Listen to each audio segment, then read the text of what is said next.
مسلم league کاف تقسیم ہو چکی، لیکن خاندان میں اختلافات کہاں سے شروع ہوئے؟ یہی بات چودھری مونس لائی سے پوچھی گئی تو ان کا جواب تھا جائیداد کی تقسیم سے۔ لیکن کیا آپ کو معلوم ہے کہ گھر کی تقسیم پر کئی جھگڑے بھی ہوئے؟ جائیداد کی تقسیم پر کون کون لڑا تھا، جس کا تماشا ملازمین نے بھی دیکھا؟ چودھری شجاعت حسین کی سعودی شہری کے ساتھ بیائی گئی بیٹی نے بھی اپنے حصے کی زمین کھائے جانے کا الزام لگا دیا، لیکن یہ الزام خاندان کے کس شخص پر لگایا گیا؟ تحریک عدم اعتماد کے بعد مونس الہی کو دراصل کس نے عمران خان کا ساتھ نہ چھوڑنے پر قائل کیا؟ کیا واقعی مونس الہی نے خواجہ سعد رفیق اور ایاز صابر کو کمرے میں بٹھا کر اندر سے کنڈی لگا دی تھی؟ مونس الہی گروپ نے عمران خان کے ساتھ جانے کا فیصلہ کیا تو چودھری شجاعت کی بیگم کا رد عمل کیا تھا؟ عمران خان کو اسٹیبلشمنٹ سے فاصلہ کم کرنے کا مونس الہی نے کیا طریقہ بتایا تھا؟ تمام جوابات اس ویڈیو میں۔ چودھری مونس الہی نے بتایا، ظہور الہی فیملی نے اپنے اثاثے ہمارے بچپن میں آپس میں تقسیم کر لیے تھے، صرف لاہور کا گھر رہ گیا تھا۔ یہ گھر چودھری ظہور الہی نے بنانا شروع کیا تھا، لیکن مکمل ہونے سے قبل ہی ان کی شہادت ہو گئی اور یوں یہ سلسلہ لٹکا رہا۔ ماموں اور ابا کا بزنس مشترکہ تھا۔ 2006 میں یہ اثاثے تقسیم کرنے کا فیصلہ ہوا۔ کنجا ٹیکسٹائل اور میاں چنو شوگر مل چودھری شجاعت کے بیٹوں نے لے لیں اور پھالیہ شوگر مل اور ملکوال ٹیکسٹائل ہمارے حصے میں آ گئی۔ مجھے فیکٹری چلانے کا تجربہ نہیں تھا، لہٰذا میں نے دونوں ملیں بیچنے کا فیصلہ کر لیا۔ پنجاب بینک کے صدر حمیش خان ایک گاہک لے کر آئے، پھر انہیں ٹالنے کے لیے ویلیو سے زیادہ ڈیمانڈ کر دی، لیکن گاہک نے اوکے کر دیا اور یوں ملیں بیچنا پڑ گئیں۔ شافر سالک نے بھی حمیش خان سے خود رابطہ کر کے اپنی ملیں بیچ دیں۔ ان دونوں نے اپنی رقم کہاں لگائی میں نہیں جانتا، لیکن یہ ملیں بیچنے کا الزام میرے سر لگا دیتے ہیں، جبکہ پراپرٹیز ان کی تھیں۔ یہ فیصلہ بھی انہوں نے خود کیا تھا، یہ نہ بیچتے۔ لاہور میں للیانی کی زمین بھی ان کی مرضی سے تقسیم ہوئی تھی۔ ان دونوں بھائیوں نے فرنٹ زیادہ لیا تھا اور مجھے پیچھے زمین دی تھی۔ میری قسمت، میری پچھلی زمین مہنگی بک گئی، انہیں اس کا بھی افسوس ہے۔ سینئر کالم نویس جاوید چودھری نے مونس الہی سے استفسار کیا کہ کیا گھر کی تقسیم پر بھی کوئی جھگڑا تھا؟ بولے، ایک نہیں کئی جھگڑے تھے۔ یہ گھر ماموں شجاعت کی خواہش پر تقسیم ہوا تھا۔ ماموں نے کہا تھا تم LDA سے کاغذات نکلواؤ اور گھر تقسیم کر دو۔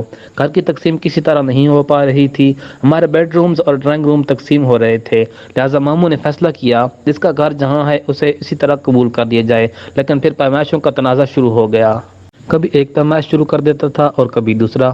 پیمائش کے اس تنازع کے دوران اشرف مارتھ مرحوم کے صاحبزادے منتہا اور چودھری وجاہت کے بیٹے موسیٰ الہی کی لڑائی بھی ہوئی اور یہ تماشا گھر کے ملازمین نے بھی دیکھا۔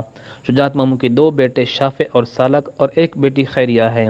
خیریہ کی شادی ایک سعودی شہری سے ہوئی، یہ سعودیہ میں رہتی ہیں۔ ماموں نے مجھے بلا کر کہا تم لاہور والے گھر کا میرا حصہ خیریہ کے نام ٹرانسفر کر دو، میرے بیٹے میرے بعد اسے نہیں دیں گے۔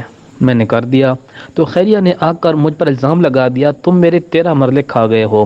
میں نے ماموں سے کہا آپ میرے حصے میں سے جتنا چاہیں لے سکتے ہیں، اور یوں ماموں نے اپنا بیڈ روم میرے حصے تک ایکسٹینڈ کر دیا، مگر مجھے اس کا کوئی افسوس نہیں۔ مونس الہی سے جب پوچھا گیا کہ آپ کی جب نون لیگ سے چیف منسٹری فائنل ہو گئی تھی تو پھر آپ کو عمران خان کے پاس جانے کی کیا ضرورت تھی؟ مونس الہی کا جواب تھا میں مانتا ہوں عمران خان عدم اعتماد سے پہلے تک پاپولر نہیں رہے تھے۔ حلقے میں جاتا تھا تو لوگ کہتے تھے چودھری صاحب ہم اگلا الیکشن PTI کے ساتھ لڑ کر نہیں جیت سکتے، آپ حکومت سے جان چھڑا لیں، مگر جب عدم اعتماد آئی تو لوگوں کی رائے تبدیل ہونا شروع ہو گئی۔ حلقے کے لوگوں نے کہنا شروع کر دیا 12 جماعتیں عمران خان کے خلاف اکٹھی ہو گئی ہیں، ہمیں اس وقت عمران خان کا ساتھ نہیں چھوڑنا چاہیے۔ ان کا مزید کہنا تھا کہ میں نے لوگوں کے ذہن پڑھ لیے اور عمران خان کا ساتھ دینے کا فیصلہ کیا، اپنے بزرگوں کی مخالفت کے باوجود یہ کرتا رہا۔ وہ خواہ خان صاحب اپنی پارٹی کے لوگوں سے کہیں آپ نے گھبرانا نہیں، جیسا بیان ہو یا پھر کابینہ میں میری گفتگو ہو، میرا خیال تھا ہمیں مشکل وقت میں عمران خان کا ساتھ نہیں چھوڑنا چاہیے، اور میں نے اور ابا نے یہی کیا۔ شافع اور سالک کو بھی منانے کے بارے میں سوال پر مونس الہی کا کہنا تھا کہ شافع MP اب بننا چاہتا ہے، میں نے اس کو آفر کی تھی آپ جہاں سے کہتے ہو میں تمہیں کھڑا کر کے پنجاب اسمبلی پہنچاؤں گا، تم بے شک میرے حلقے سے الیکشن لڑ لینا، لیکن یہ فیصلہ نہیں کر سکا۔ سالک ابا کے حلقے سے MNA ہے اور یہ کبھی حلقے میں نہیں گیا، اسے کئی مرتبہ کہا تم حلقے کے اندر اپنا گھر یا ڈیرا بناؤ، لوگوں سے ملو تاکہ تمہاری سیاسی گرومنگ ہو سکے، لیکن یہ نہیں مانا۔ میٹنگ میں موجود ایک دوسرے صاحب بولے سالک صاحب پارٹی کے فنڈ سے حلقے میں ڈیرا بنوانا چاہتے تھے، انہوں نے مجھے مونس الہی نے فوراً ہاتھ کھڑا کر کے انہیں خاموش کرا دیا۔ مونس الہی نے کہا سالک نے الیکشن کمیشن میں 40 کروڑ روپے کیش ڈکلیئر کیا ہے، ان کے پاس رقم بھی موجود ہے، لیکن یہ اپنی رقم چودھری شجاعت پر خرچ کرتے ہیں اور نہ حلقے میں۔ ماموں میری ذمہ داری تھی، یہ دونوں بھائی سیاسی لحاظ سے ایکٹیو نہیں ہیں، لیکن ان کے خواب بڑے ہیں اور یہ خواب تنازع کی اصل جڑ ہیں۔ یہ خبر گردش کرتی رہی۔ آپ نے خواجہ سعد رفیق اور ایاز صادق کو کمرے میں بٹھا کر اندر سے کنڈی لگا کر بتایا تھا کہ آپ کس کے کہنے پر عمران خان کے پاس پنی گالہ گئے تھے۔ اس سوال پر مونس سعید بولے، میں حلف دینے کے لیے تیار ہوں، یہ بات غلط ہے۔ خواجہ سعد رفیق اور ایاز صادق کے سامنے قرآن رکھ دیں اور میرے سامنے بھی رکھ دیں، یہ بات غلط نکلے گی۔ مونس سلائی کا مزید کہنا تھا کہ ہم اسٹیبلشمنٹ سے لڑ کر نہ الیکشن کرا سکتے ہیں اور نہ جیت سکتے ہیں۔ یہ حقیقت ہے، آج اگر الیکشن ہو جائیں تو عمران خان 2/3 نہیں 3/3 میجارٹی لے لیں گے، لیکن ہمیں الیکشن تک جانے کے لیے اسٹیبلشمنٹ سے اپنے فاصلے کم کرنا ہوں گے۔ میں نے خان صاحب کو مشورہ دیا، آپ اور آرمی چیف دونوں اکیلے بیٹھ جائیں، وہاں کوئی تیسرا شخص نہیں ہونا چاہیے۔ آپ کی غلط فہمیاں چند لمحوں میں ختم ہو جائیں گی، لیکن وہاں اگر کوئی تیسرا شخص ہوا تو پھر یہ دونوں اپنی اپنی پوزیشن پر قائم رہیں گے۔ انہوں نے یہ بھی اعتراف کیا کہ ان کی ملاقاتیں ہوئی ہیں۔ آرمی چیف کے دل میں عمران خان کے خلاف کسی قسم کی کدورت نہیں، وہ کبھی ان کے خلاف بات نہیں کرتے۔ ہم نے اگر فیئر اینڈ فری الیکشن کرانے ہیں تو پھر ہمیں یہ فاصلہ کم کرنا ہوگا، اس کے بغیر کوئی آپشن نہیں۔ میری والدہ کیسرا الہی سیاسی لحاظ سے بہت سمجھدار خاتون ہیں۔ چودھری ظہور الہی انہیں سیاست میں لانا چاہتے تھے۔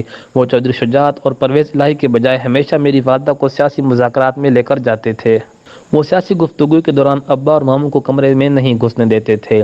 پورے خاندان کے بچوں کے نام انہوں نے رکھے، شاید اسی لیے آپ کو ظہور الہی فیملی کے نام منفرد محسوس ہوتے ہیں۔ سیاسی لحاظ سے ہم سب سے آگے ہیں، یہ ہمیں بھی سمجھاتی اور بتاتی رہتی ہیں، لیکن آپ انہیں چھوڑیں۔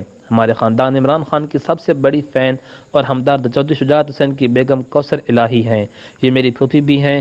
ہم نے جب عمران خان کا ساتھ دینے کا فیصلہ کیا تو پھوپھو چودھری شجاعت کی بیگم نے میرے سر پر ہاتھ پھیرا تھا اور میرا ماتھا بھی چوما تھا۔ آپ اس سے ان کی ہمدردی کا اندازہ کر لیجئے۔ میرا ماموں کے ساتھ یہی اختلاف ہے۔ آپ نے پوری زندگی میرے سامنے شریف فیملی کی برائیاں کی۔ آپ مجھے بتاتے رہے ہمارے ساتھ فلاں موقع پر بھی زیادتی ہوئی اور فلاں جگہ بھی ہم سے غلط بیانی کی گئی، لیکن پھر آپ اچانک ان کے ساتھ مل گئے۔ آپ کو چاہیے تھا کہ آپ میرا سافٹ ویئر بھی اپڈیٹ کر دیتے تاکہ میں بھی ذہنی طور پر تیار ہو جاتا، لیکن آپ نے اچانک یو ٹرن لے لیا اور میں اس یو ٹرن کو ہضم نہ کر سکا۔ پارٹی کی الگ شناخت برقرار رکھنے یا پی ٹی آئی میں ضم کرنے کے بارے میں سوال کے جواب میں مونس الہی کا کہنا تھا کہ یہ قبل از وقت ہے۔ ہم اس وقت عمران خان کے اتحادی ہیں، ہمیں آگے چل کر اتحاد میں سیاسی مستقبل نظر آیا تو ہم اتحادی رہیں گے، اور اگر حالات کا تقاضا ہوا تو ہم پی ٹی آئی میں باقاعدہ شامل ہو جائیں گے۔ بہرحال ہم نے ابھی فیصلہ نہیں کیا۔ اس کہانی کو کالم نویس جاوید چودھری نے بھی اپنے کالم میں جگہ دی ہے۔